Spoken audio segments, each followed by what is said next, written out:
समोसा, कचौड़ी, पकौड़ी तो आपने बहुत खाई होगी। आज मैं आपके साथ एकदम ही यूनिक नए तरह के नाश्ते की रेसिपी लेकर आई हूँ। जी हाँ फ्रेंड्स, इसे बनाना बहुत ही आसान है।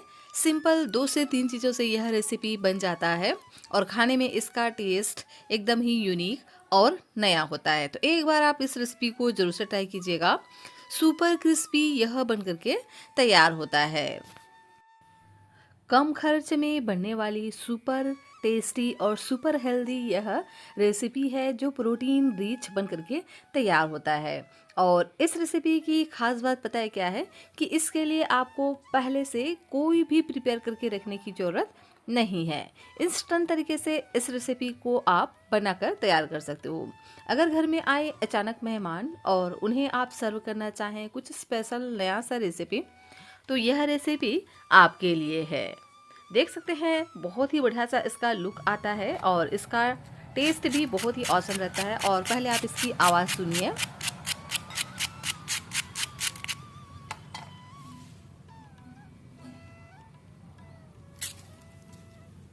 ये बहुत ज़्यादा क्रिस्पी बनता है ना। बहुत ही शानदार सी ये रेसिपी। तो ज़रूर से आप इस रेसिपी को ट्राई करना। आपको और आपके पूरे परिवार को यह रेसिपी बहुत ज़्यादा पसंद आएगा। तो चलिए फ्रेंड्स, इसे बनाना स्टार्ट करते हैं। हेलो एवरीवन, रीटू रियल रेसिपीज़ में आपका स्वागत है। फ्रेंड्स, आज मैं आपके साथ पोहा और बेसन से बनने वाली एक बहुत ही टेस्टी और क्रंची सी रेसिपी शेयर करने वाली हूँ। तो रेसिपी अगर आपको पसंद आए तो प्लीज़ आप वीडियो को लाइक, चैनल को सब्सक्राइब ज़रूर से कर लीजिएगा। तो इस रेसिपी को बनाने के लिए मैंने यहाँ पर 1 कप पोहा लिया है। इसे अच्छे से पहले छान लीजिएगा। उसके बाद इसे हम डाल देंगे एक ग्राइंडर में और इसे हम बढ़िया से ग्राइंड कर लेंगे। यहाँ पर आप कोई सा भी पोहा का यूज़ कर सकते हो जो भी आपके घर में अवेलेबल हो। तो लीजिए, पोहा को मैंने बढ़िया से ग्राइंड कर लिया है और देख सकते हैं पोहा हल्का सा दरदरा ग्राइंड हो गया है। मतलब चाहे आप इसको जितना भी ग्राइंड करो, यह एकदम पाउडर की तरह नहीं बनता है। जिस तरह से सूजी रहता है ना, उसी तरह से इसका सेम टेक्सचर आता है।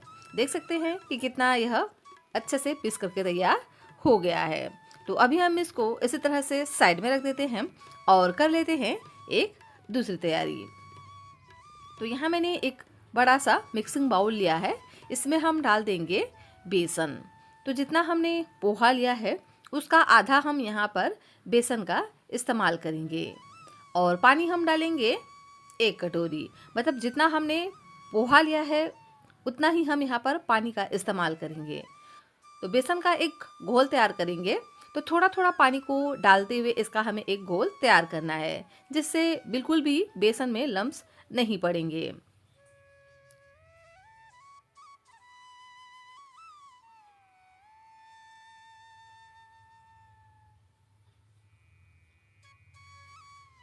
देख सकते हैं लम्स फ्री गाढ़ा सा घोल बनकर के तैयार हो गया है। इसी तरह से पहले गाढ़ा सा घोल तैयार करना है। उसके बाद बचे हुए पानी को हम ऐड कर देंगे। तो अभी हम पहले इसमें कुछ मसाले ऐड कर देते हैं। तो बहुत ही सिंपल से मसालों का यहाँ पर हम यूज़ करने वाले हैं। तो डाल देते हैं नमक स्वाद के अनुसार। इसी के साथ ही में ऐड कर देते हैं हल्दी। तो बस 2 पिंच जितना यहाँ पर हम कलर के लिए हल्दी का पाउडर ऐड करेंगे और इसी के साथ ही में ऐड करेंगे जीरा। तो 1 छोटी चम्मच यहाँ पर हम जीरा ऐड करेंगे। जीरा से ना बहुत ही बढ़िया सा इसमें फ्लेवर आएगा, तो आप इसे ज़रूर से ऐड कीजिएगा। इसकी जगह पे आप चाहें तो अजवाइन वगैरह का भी इस्तेमाल कर सकते हैं। इससे भी जो फ्लेवर है ना बहुत ही बढ़िया आता है। अब हम इसमें ऐड कर देते हैं तिल। तो यहाँ पर मैंने वाइट वाला तिल का इस्तेमाल किया है। आपके घर में जो भी अवेलेबल हो आप डाल दीजिए। ब्लैक तिल भी ले सकते हैं और इसी के साथ ही में ब्राउन तिल का भी इस्तेमाल कर सकते हैं, लेकिन डालिएगा ज़रूर। इससे ना सच में बहुत ही बढ़िया सा फ्लेवर आता है और लुक तो फिर आता ही है। साथ में ऐड करेंगे थोड़ा सा हींग और सभी चीज़ों को हम बढ़िया से मिक्स कर लेंगे। और जो भी बचा हुआ पानी है उसे हम ऐड कर देते हैं और एक पतला सा घोल तैयार करेंगे। तो पोहा के मेज़रमेंट के हिसाब से यहाँ पर हम पानी का इस्तेमाल करेंगे। मतलब जितना हमने पोहा लिया है उतना ही हम यहाँ पर पानी का इस्तेमाल करेंगे। बेसन की क्वांटिटी को थोड़ा बहुत आप कम भी कर सकते हैं। इस तरह से एक पतला सा पहले हम घोल तैयार कर लेंगे, देखिए इस तरह से। उसके बाद जो हमने पोहा को ग्राइंड करके रखा है ना, उसे इसमें ऐड कर देंगे। तो बेसन के घोल में डाल देते हैं ग्राइंड किए हुए पोहे को और इसे हम बढ़िया से मिक्स कर लेंगे। जैसे ही हम पोहे को बेसन के घोल में ऐड करेंगे ना, जो पोहा है सारा पानी एब्जर्व कर लेता है और तुरंत ही यह फूलना स्टार्ट हो जाता है, तुरंत ही यह गाढ़ा होना स्टार्ट कर देता है। पर हमें पोहा को अच्छे से भिगा करके लेना है। जितना अच्छे से पोहा सॉफ्ट होगा उतना ही बढ़िया आपका नाश्ता बन करके तैयार होगा। तो इसको हम एक प्लेट से इसी तरह से कवर कर कर साइड में ही रहने देते हैं। तब तक कर लेते हैं एक दूसरी तैयारी। यहाँ मैंने एक कच्चा आलू लिया है। ये एक मीडियम साइज़ का आलू है, देख सकते हैं। अगर आप यहाँ पर छोटे साइज़ के आलू ले रहे हो तो इस रेसिपी के लिए 2 छोटे साइज़ के आलू ले सकते हैं। आलू को हम बढ़िया से छील लेते हैं और उसके बाद इसे हम ग्रेट करेंगे।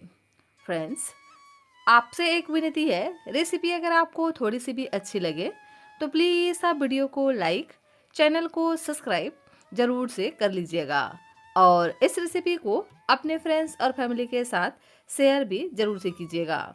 यह रेसिपी आप कहाँ से बैठकर देख रहे हैं, प्लीज़ कमेंट कर आप मुझे ज़रूर से बताना। मुझे यह जानकर वाकई में बहुत ही ज़्यादा खुशी होती है कि मेरी रेसिपी को लोग कहाँ कहाँ से देख रहे हैं। तो मैं आपके साथ जो रेसिपी शेयर कर रही हूँ ना, इस तरह से रेसिपी आज तक आपने कभी भी नहीं बनाया होगा। यह रेसिपी टेस्टी के साथ साथ हेल्दी भी बन करके तैयार होता है, प्रोटीन रिच बन करके तैयार होता है और घर के रखे कुछ ही इंग्रेडिएंट्स के साथ में यह रेसिपी बन करके तैयार हो जाता है। बनाने का तरीका भी बहुत ही सिंपल और बहुत ही आसान है कि इसे आप कभी भी बना करके तैयार कर सकते हो। तो समोसा, कचौड़ी, पकौड़ी तो आपने बहुत खाए होंगे। एक बार आप इस रेसिपी को ट्राई करेंगे ना तो सच में आपको यह रेसिपी बहुत ज़्यादा पसंद आएगा। तो इस रेसिपी के लिए मैंने यहाँ पर एक मीडियम साइज़ का कच्चा आलू लिया है। आलू को हम क्या करेंगे, अच्छे से छील लेंगे। छीलने के बाद इसे आप पहले एक बार धो लीजिएगा। धोने के बाद ही इसे हम ग्रेट करेंगे। तो इसे ग्रेट करने के लिए इस तरह से एक छोटे वाले ग्रेटर का इस्तेमाल कीजिएगा। अगर आप इसे बड़े वाले ग्रेटर से ग्रेट करेंगे ना तो आलू के लच्छे बड़े बड़े तैयार होंगे, जिससे नाश्ता हमारा बढ़िया से नहीं बन पाएगा।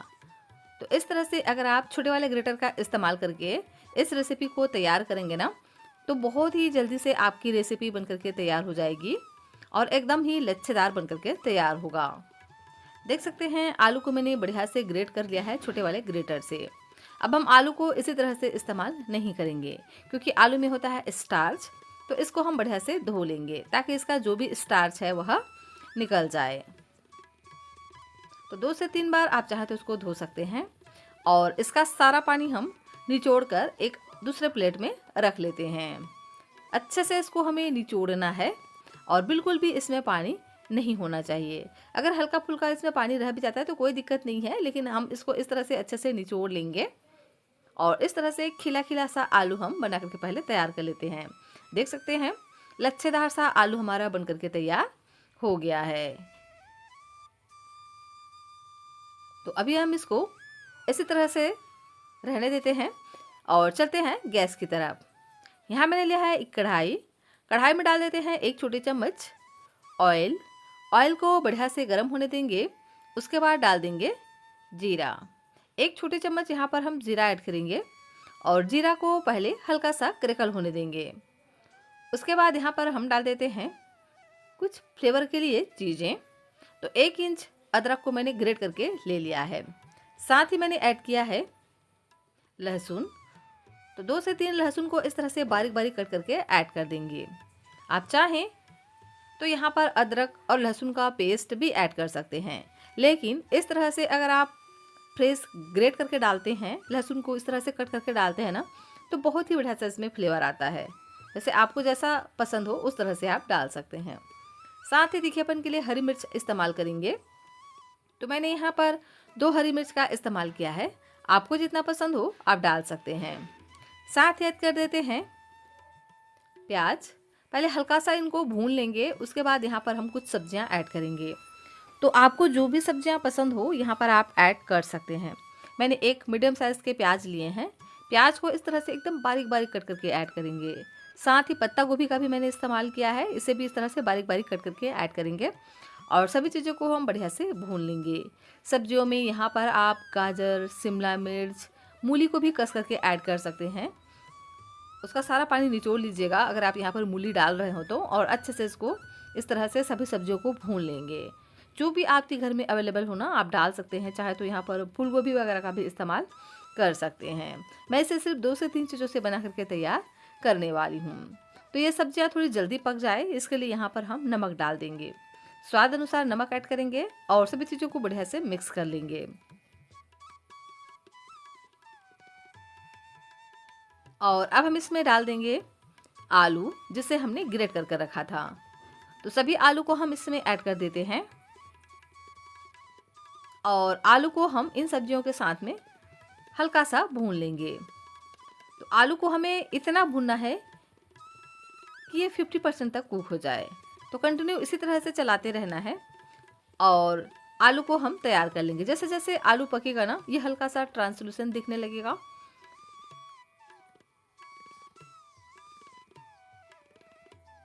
तो देख सकते हैं 1 से 2 मिनट का समय हो चुका है, आलू हल्का सा पक चुका है। तो आलू को हमें अच्छे से 50% तक पका करके लेना है। हल्का सा इस तरह से जब यह ट्रांसलूसेंट दिखने लगे उसके बाद यहाँ पर हम कुछ मसाले ऐड करेंगे। लेकिन अभी हम क्या करेंगे, इसको ना ढक करके पकने देते हैं 2 से 3 मिनट के लिए, ताकि आलू और भी बढ़िया से पक जाए। तो इसको हम कवर कर पकाएंगे 1 से 2 मिनट के लिए। लीजिए आलू हमारा अच्छे से पक चुका है। मैंने इसको ढक करके 1 से 2 मिनट के लिए पका लिया है और देखने से ही आपको पता चल रहा होगा कि आलू में हल्का सा साइन आ रहा है और ये हल्का सा ट्रांसलूसेंट दिखने लगा है। तो इस तरह से कंटिन्यू चलाते रहिएगा जिससे आलू बिल्कुल भी ना जलें। तो कच्चे आलू और पोहा बेसन से बनी हुई इस रेसिपी को एक बार बच्चों को खिला दिया ना तो बच्चे तो इसको दीवाने हो जाएंगे।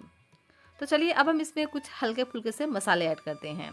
तो डाल देते हैं धनिया पाउडर आधा छोटा चम्मच, साथ ऐड करेंगे भुने हुए जीरे का पाउडर आधा छोटा चम्मच, थोड़ा सा गरम मसाला ऐड कर देते हैं, इससे फ्लेवर बहुत ही बढ़िया आएगा। साथ ही ऐड करेंगे चटपटा टेस्ट के लिए चाट मसाला। नमक हमने पहले ही ऐड कर दिया था तो अभी हम यहाँ पर नमक बिल्कुल भी ऐड नहीं करेंगे, लेकिन अगर आपको ज़रूरत लगे तो यहाँ पर आप नमक ऐड कर सकते हैं। यहाँ पर आप चाहें तो नींबू के जूस वगैरह का भी इस्तेमाल कर सकते हैं चटपटा टेस्ट के लिए चाट मसाला की जगह पे। अब हम इन सभी चीज़ों को बढ़िया से भून लेंगे। तो मसालों को बहुत ही बढ़िया से भूनना है जिससे इसका जो कच्चा टेस्ट है ना वह निकल जाए। मसालों का कच्चा टेस्ट अगर रह जाता है तो बिल्कुल भी बढ़िया से टेस्ट नहीं आता है। और अगर नाश्ते में नेचुरल टेस्ट चाहते हैं तो मसालों की क्वांटिटी को बहुत ही कम रखिएगा जो मैंने बताया है। अब हम इसमें डाल देते हैं कलर के लिए हल्दी का पाउडर।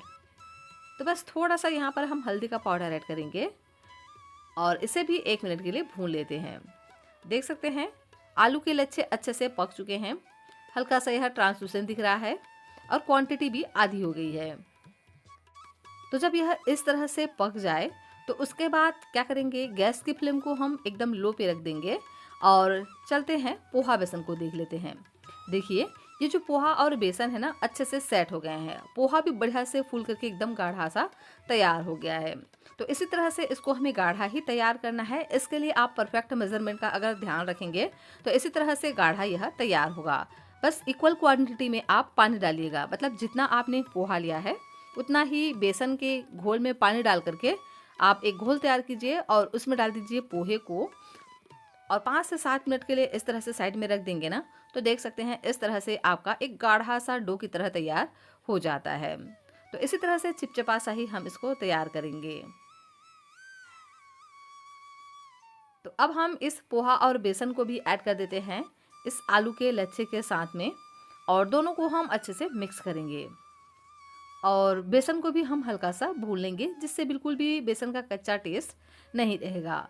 वैसे तो जिस प्रोसेस से हम इसको बनाने वाले हैं बहुत ही आसानी से यह पक जाएंगे। और पोहा एक ऐसी चीज़ होती है जिसको बिल्कुल भी भूनने की ज़रूरत नहीं होती है, क्योंकि पोहा को तो कच्ची भी खाई जाती है। हम यहाँ पर बेसन को बढ़िया से भून लेंगे, जिससे इसमें एक प्रॉपर बाइंडिंग भी आ जाएगी। तो कंटिन्यू इसी तरह से चलाते हुए पोहा, बेसन और आलू एक साथ भून लेंगे। गैस की फ्लेम को मीडियम रखिएगा। अगर आपने इसको हाई फ्लेम पे भूना तो हो सकता है कि नीचे से ये जल जाए। 2 से 3 मिनट तक और मैंने इसको अच्छे से भून लिया है और देख सकते हैं बहुत ही बढ़िया से इसमें बाइंडिंग भी आ गई है और एकदम यह गाढ़ा डो की तरह बन करके तैयार हो गया है, एकदम हार्ड सा। तो इसी तरह से इसको हमें तैयार कर लेना है। अच्छे से स्पैचुला को दबा दबा कर आप इसको चलाइएगा।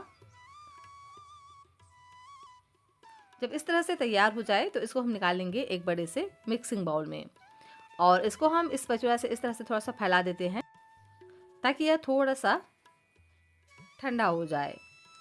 तब तक कर लेते हैं एक दूसरी तैयारी। तो इसके लिए हम बनाएंगे एक स्लरी, जिससे नाश्ता हमारा बहुत ज़्यादा क्रिस्पी बन करके तैयार होगा। तो इसके लिए मैंने यहाँ पर लगभग 3 चम्मच चावल का आटा लिया है। इसकी जगह पे आप चाहें तो गेहूं के आटे का भी इस्तेमाल कर सकते हैं। और अब हम इसमें ऐड कर देते हैं तिल। तो वाइट वाला तिल इस्तेमाल करेंगे और साथ ही मैंने यहाँ पर ब्लैक तिल का भी इस्तेमाल किया है। कलर के लिए बस थोड़ा सा हल्दी का पाउडर ऐड करेंगे और नमक डालेंगे बिल्कुल ज़रा सा, और इसी के साथ ही में ऐड कर देते हैं जीरा।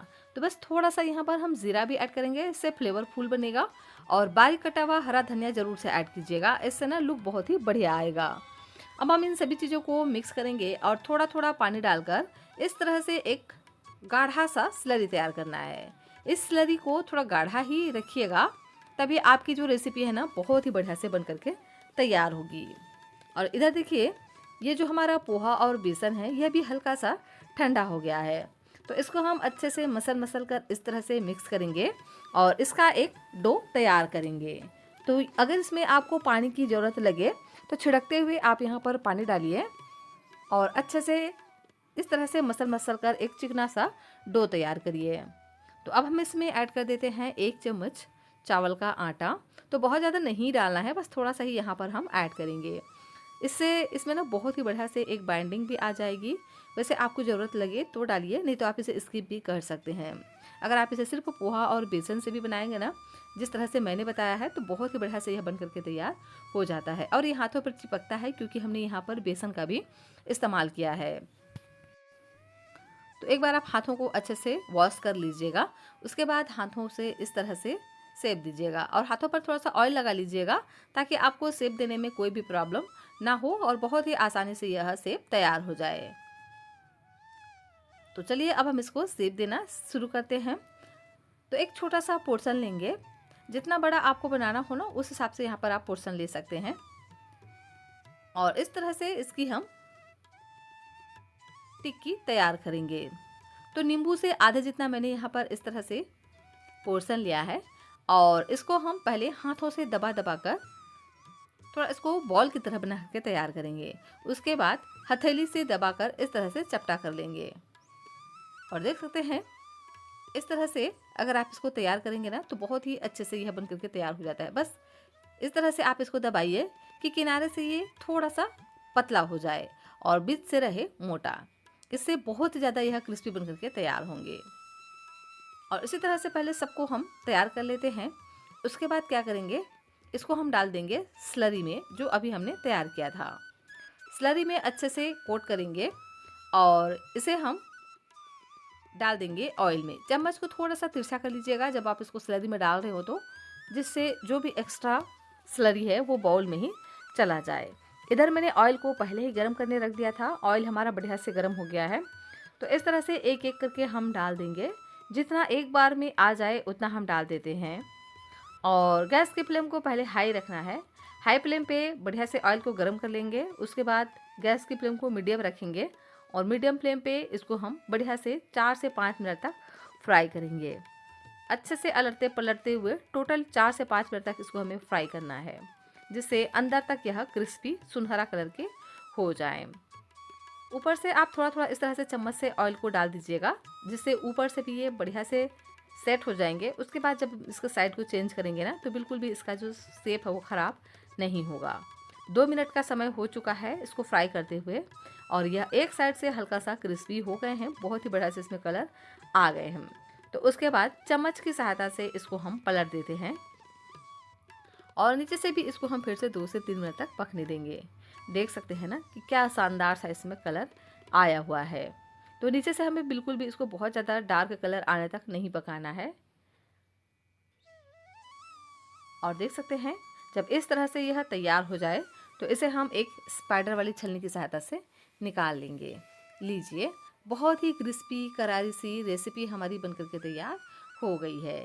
देखने से ही आपको पता चल रहा होगा कि ये कितना क्रिस्पी और शानदार रेसिपी बनकर के तैयार हुआ है। लीजिए, गर्मा गर्म कच्चे आलू और पोहा बेसन की बनी हुई इस रेसिपी को सर्व कीजिए किसी भी चटनी के साथ।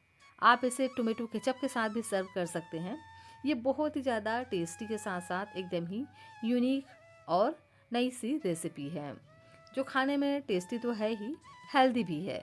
तो इसे आप चाहें तो बच्चों के लंच बॉक्स के लिए भी बना सकते हैं, या आप अचानक घर पर आए मेहमान और आपको समझ में ना आए कि क्या बनाएं, तो भी इस रेसिपी को आप फटाफट इंस्टेंट तरीके से बना करके तैयार कर सकते हैं।